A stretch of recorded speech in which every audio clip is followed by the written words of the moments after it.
আসসালামু আলাইকুম। বিলাস খামারের পক্ষ থেকে সবাইকে জানাই আন্তরিক শুভেচ্ছা অভিনন্দন। আশা করি সবাই ভালো আছেন। ইনশাআল্লাহ আমি ভালো আছি। তো আমার যেহেতু ব্রয়লার মুরগির বাচ্চা চলে এসেছে গতকাল রাত্রে, তো গতকাল রাত্রে ওদেরকে আমি স্যালাইন দিয়ে দিয়েছিলাম। আমার বাচ্চা এসেছিল 10:30টার দিকে, তো রাত্রে আমি স্যালাইন দেওয়ার পরে আর সকালে আসলে আমি যাই হোক সকালে এসে আমি আবার ওষুধ দিয়ে দিলাম। তো দেখতেই পারলেন আমি সকালে এসে ওষুধ দিয়েছি। প্রথমে 1 পিস নাপা পানি নিয়েছি, ধরুন 2 লিটার পানি নিয়েছি। 2 লিটার পানি ওরা খেয়ে শেষ করবে না, কারণ এখন ওরা 1 দিন 2 দিনের বাচ্চা চলতেছে, তো 2 দিনে ওদের খাওয়ার ক্ষমতা অতটুকু না। তো সকালে আমি ওদের পানিতে 1 পিস নাপা, শুধু প্লেন নাপা, আর 5টা হিস্টাসিন ট্যাবলেট এবং আর 5টা ঘায়ের জন্য ব্লয়ফ্রিন ট্যাবলেটের 5 পিস দিয়ে পানির সাথে আমি মিশিয়ে দিয়েছি। যদিও ট্যাবলেটগুলো সহজেই মিশে যায়, তারপর আমি হাত দিয়ে নেড়ে নেড়ে ওটা একদম পানির সাথে মিক্স করে দিয়েছিলাম। তো দেওয়াতে ওই পানিটাই চলছে, ওই পানিটাই কিন্তু এই যে সকাল থেকে এখন 2:30 পৌনে 3টা এ পর্যন্ত আমি ধরুন 10টার দিকে, তো 11, 12, 1, 2, 3, 5 ঘন্টা আমি ওদের ওষুধ দিয়ে রেখেছিলাম। তো 5 ঘন্টা ওষুধ দিয়ে রাখার পরে এখন আমি ওর সব পানিগুলো এখন চেঞ্জ করে দেব, আর বোর্ডিংয়ের লাইটটাও বন্ধ করে দেব, কারণ এখন দুপুরবেলায় ব্রোডিংয়ের লাইটটা বন্ধ করাটাই উত্তম। বোর্ডিংয়ের লাইট বন্ধ করে দিলে, কারণ এখন প্রচণ্ড রোদ, এই রোদ্রে ওদের তাপ দেওয়ার কোনো দরকার নেই। এমনি 36 ডিগ্রি তাপমাত্রা, এমনি 36 ডিগ্রি তাপমাত্রা আছে বর্তমান, তো আর তাপ দেওয়ার কোনো প্রয়োজন হবে না। তো আমি আবার বুডার লাইটটা সম্ভবত আসরের পরে 5টা 5:30টার দিকে বুডারের লাইটটা প্রথমে 100 ওয়াটের লাইট আর একটা এলইডি লাইট দিয়ে দেবো।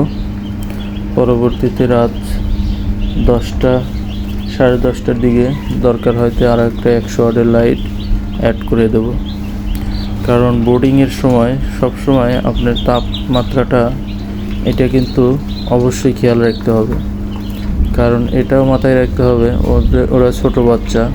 আপনি বেশি তাপমাত্রা দিলে কিন্তু বাচ্চা যদি নাও মারা যায়, পরবর্তীতে ওই বাচ্চার বুকটা জ্বলে যাবে। এতে করে ওই বাচ্চা কিন্তু যতই খাবার খাক, ওই বাচ্চাগুলো আর এগুলি বড় হওয়ার সম্ভাবনা খুবই কম, এবং ওই বাচ্চাগুলি একদম অন্যরকম সাইজ হয়ে যায়, যেটাকে বলে আপনার ওই কিছু গরু আছে যেরকম বুটি গরু বলে, তো এরকম এরা বুটি মুরগি হয়ে যাবে, যে বৃদ্ধি হবে না বাট একদম বিকলাঙ্গ টাইপের হয়ে যাবে। তো বোর্ডিংয়ে অবশ্যই এই দিকগুলো খেয়াল রাখবেন। অতিরিক্ত তাপও যেমন সহ্য করবে না, আবার তাপ কম হলেও বিভিন্ন রকমের মুরগির রোগ প্রতিরোধ ক্ষমতা বৃদ্ধি পাবে না। এতে করে মুরগিগুলো দ্রুতই অসুখ বিসুখে আক্রান্ত হয়ে যাবে। তো আমি সেদিকেই লক্ষ্য রেখে আমার মুরগিগুলোকে আমি লালন পালন করছি ইনশাল্লাহ। এর আগের বারও আপনাদের বলেছি 120টা মুরগি উঠাইছিলাম, 119টাই আমি বিক্রি করার জন্য তৈরি করে ফেলেছিলাম। তো এবার ইনশাল্লাহ আমার বাচ্চা নিয়ে আসার দিন রাত্রেই একটা বাচ্চা খুবই নর্মাল ছিল, তো ওটা মারা গেছে। এটা আসলে বলার কিছু নেই, একটা মুরগি প্রথম দিনই মারা গেছে।